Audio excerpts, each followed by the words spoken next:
Pouria Mirchayi est avec nous, député écologiste et social, et vice-président du groupe d'amitié France-Chine. La guerre est déclarée, la guerre commerciale en tout cas, entre les États-Unis et la Chine, avec ses tarifs douaniers exceptionnels. Quel est votre regard sur ça?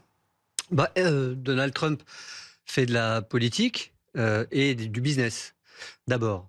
Je crois qu'il faut essayer de distinguer ce qui relève du temps long des États-Unis, parce que l'affrontement avec la Chine, l'affrontement commercial avec C'est la le temps Chine, long, ça. lui précède. Ouais. Et Barack Obama avait déjà annoncé à plus d'un titre et à plus d'une reprise, d'un point de vue géopolitique, militaire et commercial, le besoin de s'affronter d'abord à la puissance chinoise qui s'installe avec la route de la soie, avec une stratégie offensive qui est évidemment à l'avantage de la Chine. Et puis, il faut distinguer ça de la sensation d'impréparation d'un président erratique qui, effectivement, met en panique les acteurs les plus rationnels et même déjà irrationnels que sont les marchés, parce que ça ne correspond pas toujours à des choix très rationnels, tout ça.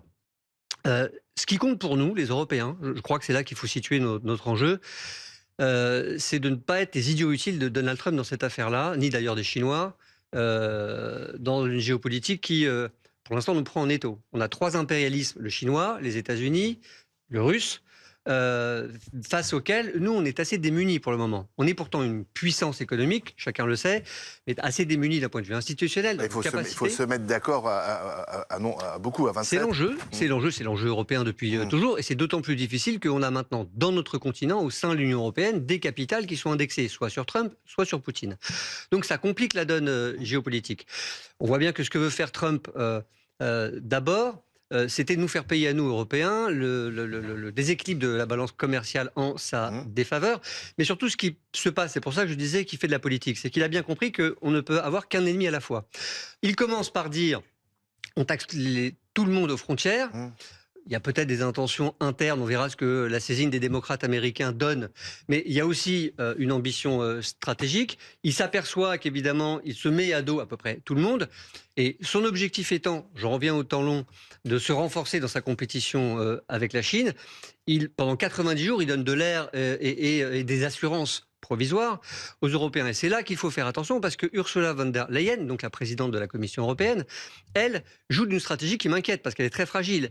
Elle est plutôt, pour le moment, en train d'essayer de séduire le président des États-Unis pour lui dire « Ne nous faites pas trop mal, on sera gentil, on achètera encore des produits américains, y compris militaires, etc. » Donc là, ce qu'il faut faire, à mon avis, c'est que la France joue son rôle. Vous avez raison, c'est pas facile, mais enfin, encore faut-il émettre une intention de renforcer l'Union européenne à tout point de vue.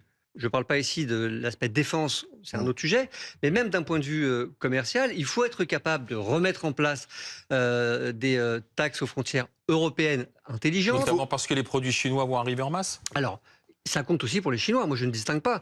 Je rappelle que depuis très longtemps... Donc nous aussi, on doit se protéger.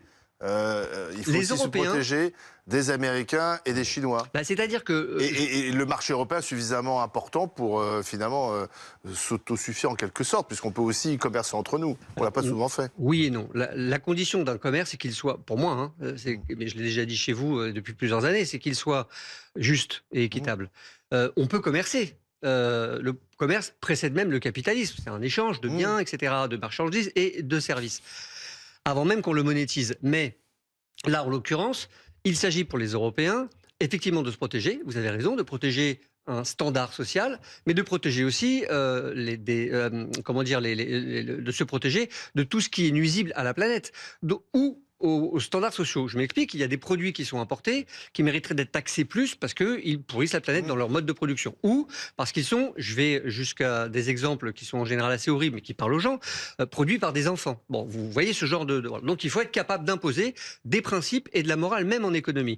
Et vis-à-vis des États-Unis, il n'y a pas de raison d'être naïf non plus, ou de faire semblant de ne pas comprendre. Ce que Trump essaye de faire, c'est nous endormir un peu le temps que s'installe sa capacité stratégique vis-à-vis de la Chine. Et pour lui, c'est important, parce que c'est d'abord une capacité qui se joue avec des armes dont il ne maîtrise pas tous les barillet. Par exemple, il ne maîtrise pas ce que la Chine peut faire sur la dette américaine. Donald Trump continue à dire oui, mais les Chinois ils finiront par m'appeler. Alors il parlait de la fierté du président chinois qui l'empêche de le faire pour le moment. Il est persuadé qu'il arrivera à faire plier la Chine. Je pense qu'il est trop imbu de sa personne, Donald Trump. En plus, je pense qu'il y a une façon de parler qui est très vexatoire. Alors, je dis ça en précisant, parce que vous m'avez présenté à juste titre comme le vice-président du groupe d'amitié. Quand on est vice-président d'un groupe d'amitié, ça ne veut pas dire qu'on est ami avec les autorités du pays. Donc, Et moi, ami avec le régime, voilà. bien sûr. Encore imagine. moins. Encore moins. Donc, non, je crois que Donald Trump, bon, il y a un côté insaisissable et je ne vais pas psychologiser ici, j'en suis incapable. J'essaie de vous répondre sur ce que je crois comprendre des enjeux géopolitiques immédiats.